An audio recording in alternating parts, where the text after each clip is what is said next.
বিশ্ব নবীর হাদিস শুনলেন উম্মে সালামা রাদিয়াল্লাহু তাআলা আনহা।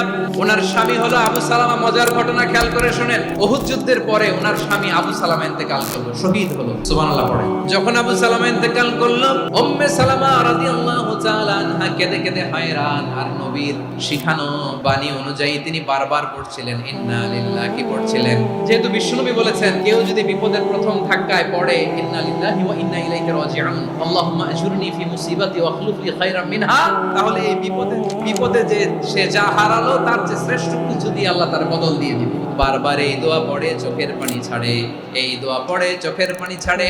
আর মনে মনে বলে আবু সালামার মতো ভালো মানুষ মদিনাতে নাই, তার চেয়ে ভালো মানুষ কি করে আল্লাহ তাআলা আমারে দিবে, তার চেয়ে ভালো মানুষ তো আমি মদিনাতে দেখি না।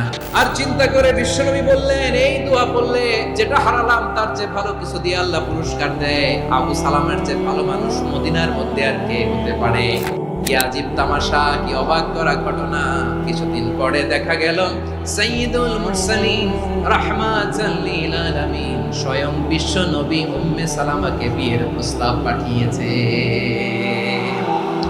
স্বয়ং বিশ্ব নবী উম্মে সালামা রাদিয়াল্লাহু তাআলা থেকে বিয়ের প্রস্তাব পাঠিয়েছেন। উনি রাজি হয়ে গেলেন, বিয়ে হয়ে গেল। উনি হয়ে গেলেন উম্মুল মুমিনিন, আমাদের মা, পুরো মুসলিম উম্মার মা। চিৎকার করে বলেন আল্লাহু আকবার।